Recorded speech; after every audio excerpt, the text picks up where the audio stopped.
Olá pessoal, bem-vindos ao Psico.al. Meu nome é Yoichi Kono, sou psiquiatra infantil e hoje eu vou estar falando com vocês sobre o Task Force do CAMAT junto com a Federação Mundial de Sociedades da Psiquiatria Biológica e verificando o impacto dos nutracêuticos e dos fitossêuticos em transtornos mentais. Foi publicado no World Journal of Biological Psychiatry em 2022. Um estudo um tanto duvidoso em algumas questões, então é importante que a gente veja esse artigo com muitas ressalvas e usando o senso crítico. Não se esqueça de dar like, compartilhar com seus amigos e, se possível, virem membro para ter acesso a mais de 60 artigos sobre psiquiatria. Introdução. Essa união dessas duas entidades foi criada em 2019, sendo que a Task Force foi formada em 2021 por 31 membros de 15 países, de diversas profissões, incluindo psiquiatras, psicólogos, nutricionistas e outras áreas da saúde, com uma boa proporção de gênero. É a atualização do CAMAT 2009. E só para contextualizar, em 2020, a OMS criou a definição de medicina tradicional, complementar ou integrativa. Porém, esse artigo ele se limitou a nutracêuticos, que são produtos naturais baseados em nutrientes e produzidos por boas práticas de fabricação, padronização e otimização, enquanto que os fitossêuticos são produtos naturais. Aqui, ele ignorou algumas outras questões, como acupuntura e outras técnicas chinesas. Nesse artigo, ele vai falar, além de nível de evidência, sobre força de evidência, além de resumo, fraquezas, seguranças, custo, qualidade e considerações clínicas.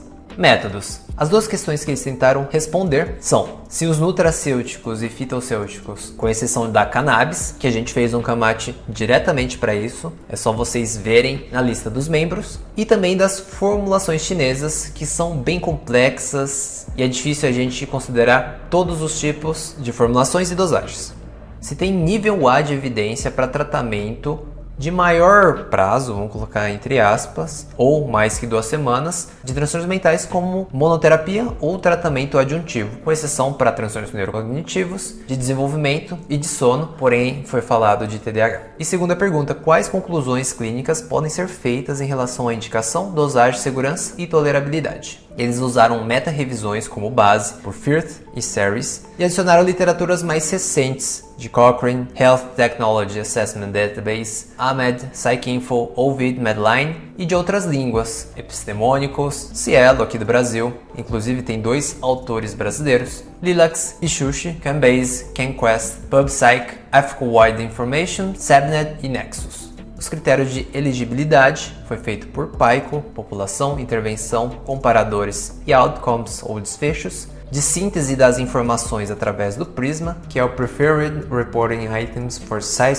for Systematic Reviews and Meta-Analysis, e o tipo de avaliação de qualidade foi feito pelo AMSTER, ou Measurement Tool to Assess Systematic Reviews. A força de evidência é muito parecido com o que a gente vê nos outros CAMATs, mas só que aqui eles colocaram mais sobre qualidade ou força. Então 3 cruzes são meta-análises robustas com dados positivos, 2 cruzes com dados positivos, 1 cruz com dados apontando para possíveis dados positivos. O mais ou menos é igual ao de cima, só que com dados mistos. O negativo é o mesmo do de cima, só que com dados negativos. Foram um total de 7 revisores, 3 votações e feedbacks desses revisores para obter mais de 80% de consenso entre eles. Aqui eu só vou deixar as palavras-chave que eles utilizaram para as pesquisas. Só para vocês verem que, sim, procuraram outras substâncias além do que a gente vai falar aqui, só que não teve resultados. Por exemplo, aqui a gente não vai falar do Panax ginseng, a gente não vai falar da Passiflora incarnata, a gente não vai falar da valeriana e por aí vai. Então a gente vai começar aqui resumindo um por um, beleza? Do ômega 3, a declaração é que ômega 3 em doses de 1 a 2 gramas de EPA, que é o ácido eicosapentaenoico, é recomendado como tratamento adjuntivo em transtorno depressivo maior, mas não é recomendado como monoterapia nesse diagnóstico. Então o nível foi A, isso é um forte nível. Uma meta-análise de 5 estudos controlados randomizados, num total de 18 estudos e amostra de 1.619. A força foi de 3 cruzes para adjuntivo e mais ou menos para monoterapia. Desses aí, um não mostrou eficácia. Ele pode ser efetivo sim para alguns quadros inflamatórios e obesidade. A dose aqui estipulada foi de mais de 1 grama até 4 gramas por dia de EPA. E a gente precisa ter 2 cuidados. Primeiro, um uso de associação de anticoagulantes ou pacientes pós-cirúrgicos. E também escolha da marca, se possível, com selo de qualidade internacional ou que disponha menor oxidação. Para outro diagnóstico, o ômega 3 de doses de 1 a 2 gramas de EPA foi fracamente recomendado para tratamento adjuntivo em transtorno bipolar. Aqui foi uma meta-análise de 4 CCRs, total de 8 estudos, 460 de amostra, força, só uma cruz para tratamento adjuntivo, porque os resultados foram mistos. Da clínica, ele não melhorou o quadro de mania e hipomania, e na dose eles viram que seria mais interessante com doses acima de 1 grama por dia. Da segurança e o cuidado, igual. E para esquizofrenia, não é recomendado. Teve um estudo controlado randomizado e uma meta-análise, 15 estudos, 400 de amostra. E aí, um estudo controlado randomizado teve resultados mistos para prevenção em jovens de alto risco, o que seria interessante. Da clínica, eles podem ser mais interessantes em pacientes com quadros inflamatórios, obesidade, até porque antipsicóticos podem aumentar a chance, e também deficiência nutricional. E para TDAH, também não é recomendado nem como monoterapia e tratamento adjuntivo. Aqui com 11 estudos, 878 de amostra, e a meta-análise mostrou evidências pequenas, só que 4 ECRs com resultados negativos. Parece que, nesse caso, em crianças, que é o ponto, tem mais suporte para preparações com combinação de EPA e o DH, que é o docosa hexaenoico, que também é o ômega 3. E a vitamina D e 8? Eles viram que doses de 1.500 a 4.000 unidades por dia é fracamente recomendado como monoterapia e tratamento adjuntivo na depressão. Aqui a gente tem uma meta-análise e 2 estudos controlados randomizados, no total de 18 estudos e 1.619 de amostra. Aqui uma cruz para adjuntivo e monoterapia. A grande questão é que as meta-análises tiveram grandes problemas metodológicos, então a gente já fica receoso com essas informações. Da clínica, parece que foi mais benéfico para pacientes tratados durante o inverno, e a dose, eles viram que valores menores diários são mais interessantes que bolos de 50.000 unidades por semana. Para segurança, a gente tem bastante dados e a gente poderia ter um pouco mais de cuidado se o paciente já tiver algum tipo de exposição ou boa alimentação com vitamina D, lembrando que são os fígados de galinha, de boi e etc. E para esquizofrenia, não é recomendado. Foram 2 estudos, baixíssima amostra, de 104. Eles viram que os resultados não mostraram diminuição de sintomas. Só um cuidado extra mesmo sobre a segurança, que pode ser tóxico em altas doses. A gente está vendo isso mais recentemente com doses semanais quase diárias ou erros de mães com as suas crianças. Para TDAH, é fracamente recomendada uma cruz para tratamento adjuntivo, porém a meta-análise mostrou fortes erros metodológicos, então a gente precisa tomar cuidado. E probióticos? Bom, o que a gente mais sabe é que a seguinte cepa, Lactobacillus helveticus e Bifidobacterium longo, em doses de 1 a 10 bilhões CFU, que é a unidade formadora de colônia, são provisoriamente recomendados como tratamento adjuntivo e fracamente monoterapia para depressão. Isso foi avaliado por uma meta-análise com 6 estudos e amostra de 302 pessoas. Aqui eles colocaram 2 cruzes para tratamento adjuntivo e uma cruz para monoterapia. E dessa meta-análise, aparentemente, aqui os indivíduos tinham sintomas depressivos e não depressão. Pequenas amostras, tamanho de efeito pequeno e não definida a melhor cepa. A mais estudada é essa que a gente mencionou assim. Da clínica, aparentemente, a cepa ela vai depender também da genética do indivíduo, a dieta e a composição da sua microbiota. Da segurança, a gente tem bastante dados robustos. Mas tem outro problema, tem mais erros metodológicos. Por exemplo, nessa meta-análise, que eu particularmente nem achei ali nas referências, há o estudo de Gorbani, de 2016, que usou dados de simbióticos e não probiótico. O simbiótico é junto com o prebiótico, que são os alimentos para as bactérias. E nesse mesmo estudo, devido a altas diferenças entre efeitos colaterais, é difícil acreditar que tanto os pacientes quanto os avaliadores não saberiam de qual substância a gente estaria utilizando nesse paciente. Outros 2 estudos não foram controlados por placebo, então já tem uma altíssima heterogeneidade. E o estudo de Miyaoka de 2018, que também não era controlado por placebo, teve um tamanho de efeito de 7,5. Para vocês terem ideia, seria assim, o milagre dos tratamentos. Então, quando a gente vai procurar outras meta-análises sobre esse assunto, apesar de não ter entrado aqui por conta do tempo, um estudo por Hofmeister de 2021, usando somente estudos controlados randomizados de probióticos, verificou que tinha 8 estudos, 504 de amostra, um tamanho de efeito de 0,41, bem menor, mas mesmo assim tinha alto viés de publicação e baixo tamanho amostral. E o zinco, hein? O zinco a gente ouve toda hora de pacientes pedindo, outros profissionais usando, ou até os psiquiatras.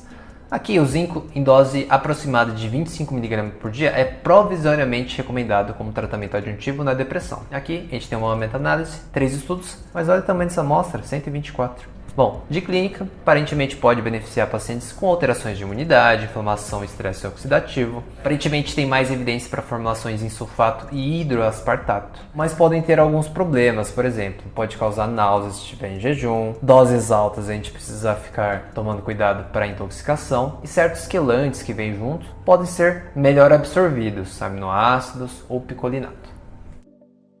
E para outros diagnósticos, para TDAH não é recomendado. Tem 5 estudos controlados randomizados, com amostra de 596, e os resultados foram mistos. E os compostos baseados em folato? Aparentemente, metilfolato em dose de 15 mg é provisoriamente recomendado para depressão como adjuntivo, e o ácido fólico não é recomendado para depressão, viu gente? Para depressão. Aqui a gente tem uma meta-análise, 7 estudos, 966 de amostra. Para o adjuntivo, de fato, foi 2 cruzes. E como eu disse, teve um grande estudo de 2014 não mostrando resultado para o ácido fólico. Aparentemente, se a gente entender que há pacientes com polimorfismo no GNT677C, se a gente fazer esse downstream, isso é, pular essa parte da metabolização, pode ser mais efetivo. E também é interessante para pacientes gestantes com inflamação ou obesidade. Aqui a única questão da segurança é que um estudo pequeno mostrou que doses altas de ácido fólico sintético pode aumentar levemente o risco para câncer devido à estimulação de proliferação celular. E para outros diagnósticos, essa dose de 1 a 15 mg é provisoriamente recomendada como tratamento adjuntivo na esquizofrenia, principalmente para sintomas negativos. Foi uma meta-análise, 10 estudos, 840 de amostra. Então 2 cruzes de força. Porém, essa meta-análise também tinha várias falhas metodológicas, mas mostrou, de fato, redução de sintomas negativos. E essa substância aqui que a gente está ouvindo falar mais nos congressos, o S-adenosilmetionina ou SAMe. Essa substância em dose de 800 mg por dia não é recomendado como monoterapia e em doses de 1.600 a 3.200 é fracamente recomendado como tratamento adjuntivo na depressão. Foram 5 estudos controlados randomizados e 711 de amostra, só que um SR foi resultado positivo, mas 4 com resultados nulos. A dose ela pode ser mais efetiva em dose de 1.600, só que ele tem potencial de indução de mania e ele é um composto muito instável. Então, às vezes vai ter que fazer manipulação com revestimento entérico, que fica mais caro, e a dose mesmo também fica mais carinha. Da vitamina C, em dose de 1 grama, não é recomendada como monoterapia e tratamento adjuntivo na depressão. A gente está vendo que até para a imunidade não é bem assim o que a gente pode esperar dessa substância. Então aqui foi 2 ECRs, 70 de amostra, puxa, muito pouco. E desses aí, um foi positivo e outro foi nulo. Lembrando que altas doses pode provocar diarreia. Triptofano ou 5-HTP, também muito famoso aí entre os nossos pacientes. Triptofano em dose de até 1 grama ou 5-HTP de 50 a 200 mg por dia não é recomendado como monoterapia e tratamento adjuntivo, a gente já estava esperando. Porém, aqui a gente tem aqui uma meta-análise, um estudo controlado randomizado, só que a meta-análise tem falhas metodológicas e o ECR com baixíssima. Mas da clínica, o CAMAT fala que o 5-HTP pode ser preferível por ser precursor da serotonina. Mas assim, não funciona, então a gente não usa. Cuidado então só com o risco de síndrome serotoninérgica.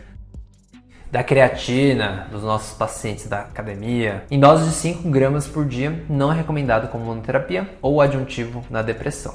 Foram 2 estudos controlados randomizados, 64 de amostra, baixíssima amostra, e os resultados foram mistos. Aparentemente, pode ser mais benéfico naqueles pacientes com fadiga, tem segurança, com dados aceitáveis, porém, tomar cuidado para os idosos com insuficiência renal, porque tem uma demanda no clearance renal.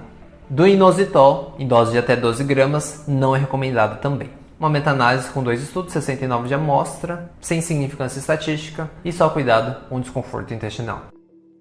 Do magnésio, em doses de 100 a 400 mg, também não é recomendado. Foram 2 ECRs, 49 de amostra, nem dá para considerar. Só tomar cuidado que o magnésio ele pode competir com a absorção de cálcio e também tem desconforto intestinal. Já a NAC, a N-acetilcisteína, que também foi muito comentado recentemente, em dose de 1 a 3 gramas não é recomendado para transtorno bipolar, ok? Nem como adjuntivo. Foram 4 estudos, 328 de amostra, só que 2 deles teve resultado positivo, um resultados mistos e outro com resultados nulos. Da clínica pode ser mais interessante para as comorbidades como o TOC que a gente vai falar agora. Em segurança a gente sabe que funciona porque, poxa, a gente usa nos casos de intoxicação de paracetamol. Então vamos lá, para TOC ela é fracamente recomendada em dose de 2 a 3 gramas, então geralmente a gente manipula, e não é recomendado como adjuntivo na tricotilomania, que também tinha uma hipótese por ser mais dopaminérgica. Então a gente tem aqui uma meta-análise, 3 ECRs, uma amostra de 312. Então tem uma meta-análise favorecendo o NAC, mas só que alguns ECRs com resultados mistos para TOC. E para tricotilomania, só resultados mistos. Da clínica, então, pode ser mais interessante para pacientes com sintomas compulsivos do que aquelas fulminações cognitivas e aqueles pacientes com estresse oxidativo. Para a esquizofrenia, é provisoriamente recomendado como tratamento adjuntivo. Como eu disse, tem aquela função dopaminérgica que pode ajudar sim nos sintomas negativos. Foram 7 estudos, 440 de amostra. E o multivitamínico? Aqui, de novo, eu fico com muita dúvida dessas informações. Aparentemente, para esse multivitamínico específico, que tem 3 vitaminas e 15 minerais, em doses de 8 a 12 cápsulas por dia, são fracamente recomendados como monoterapia em adultos e crianças com TDAH. Mas, gente, olha isso. 2 estudos, 173 de amostra. Sei não, hein?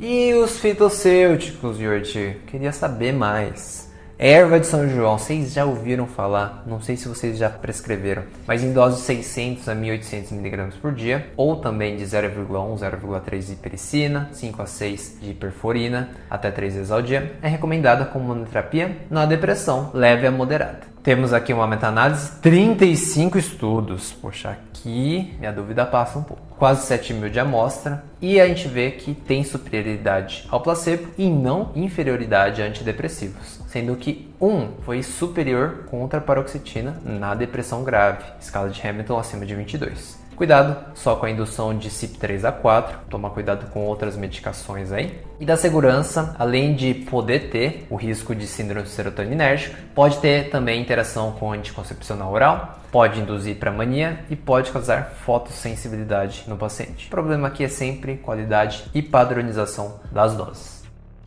Açafrão, de verdade, hein? Em doses de 30 mg por dia, ou isômeros safranal e crocina, é provisoriamente recomendado como monoterapia ou tratamento adjuntivo na depressão leve e moderada. Aqui também uma meta-análise de 14 estudos, 620 de amostra, 2 cruzes para ambos os tipos de terapia. Porém, a maioria delas, eu diria mais de 50%, são estudos iranianos. Então, pode ser que haja um viés de publicação importante. Aqui também, tomar cuidado com a indução de CYP3A4. Precisamos ter cuidados com sintomas gastrointestinais, como efeitos colaterais, e agitação psicomotora. Para quem cozinha sabe que é uma substância cara, então a gente tem que tomar cuidado com o preço e, claro, com qualidade.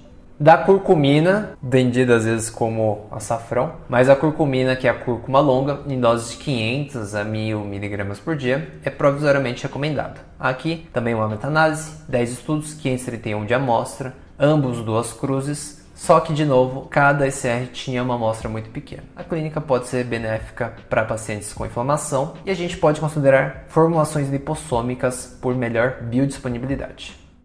A raiz de ouro, ou Rhodiola rosea, em doses de 340 a 680, não é recomendada como tratamento para depressão. Tem 2 estudos controlados randomizados, 146 de amostra, com resultados mistos e baixa amostra. Tem quase um mito de um estudo russo de 50 e 70 anos atrás, que não foi publicado e que mostrava propriedades antifadiga. Mas não temos em mãos, não dá para saber.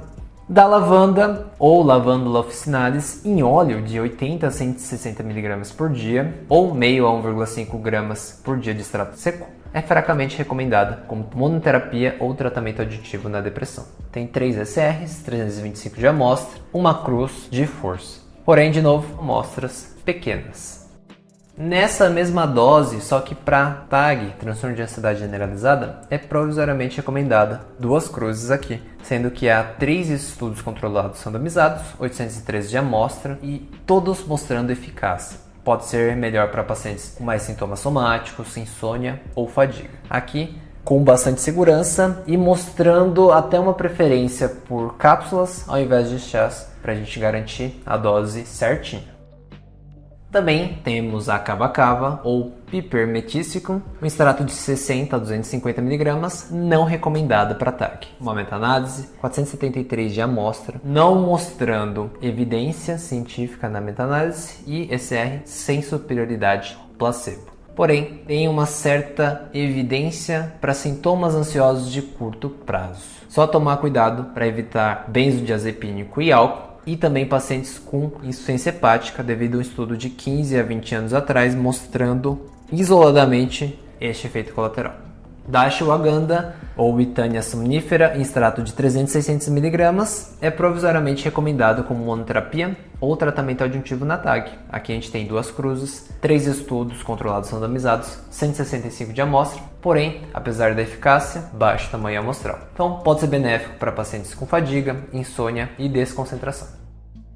A Trialis, ou Galfimia glauca, é fracamente recomendada como monoterapia na ansiedade. A gente tem 2 estudos, 343 de amostra, e mostrando além de superioridade placebo, também a lorazepam, e bem seguro para o paciente. E a camomila, que é o que a gente mais vê aqui no Brasil, em flores de 220 a 1.500 mg por dia, ou também extrato de apigenina e crisina, não é recomendada como monoterapia ou tratamento adjuntivo na ansiedade. Tem 2 estudos com 236 de amostra, sendo que um mostra resultados positivos e outro nulo. Se for para usar, use através de chás, que é mais baratinho, então provocando talvez bons resultados para ansiedade, pelo menos alguns sintomas, e é seguro, inclusive por estudos lá nos Estados Unidos.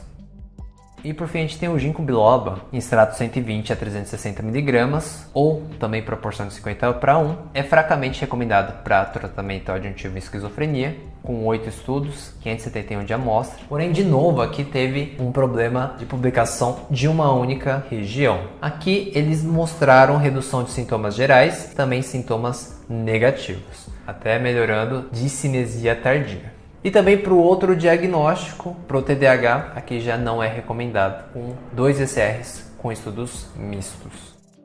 Discussão. Então aqui passa bastante sobre o tema da segurança, porque a gente precisa tomar cuidado com o produto, porque depende da dosagem, da qualidade, se é extrato seco, se é óleo, se é cápsula, e também depende de cada região, cada país. Também segurança sobre o paciente, porque a gente está considerando que ele tem comorbidades, tanto clínicas quanto psiquiátricas, interações medicamentosas e também tem a questão da idade e a gestação, que a gente vai falar agora adiante. E o diagnóstico, então depende muito.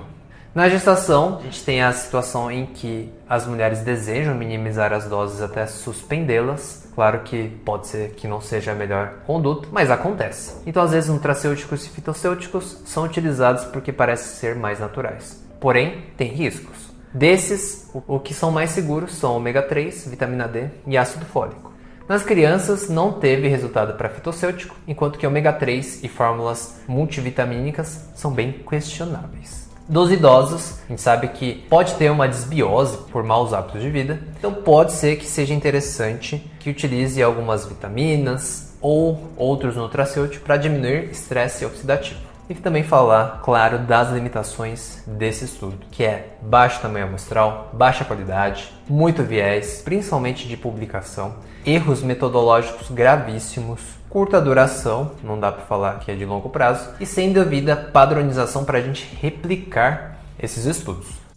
Então, para resumir, qual que é recomendado 3 cruzes, o mais alto grau de evidência e de força? Temos aí o ômega 3, principalmente falando de EPA de 1 a 2 gramas por dia para depressão, como tratamento adjuntivo, e erva de São João como monoterapia de 600 a 1.800 mg por dia para depressão também. E é isso, pessoal. Muito obrigado para quem assistiu até o final. Se vocês quiserem, tem aqui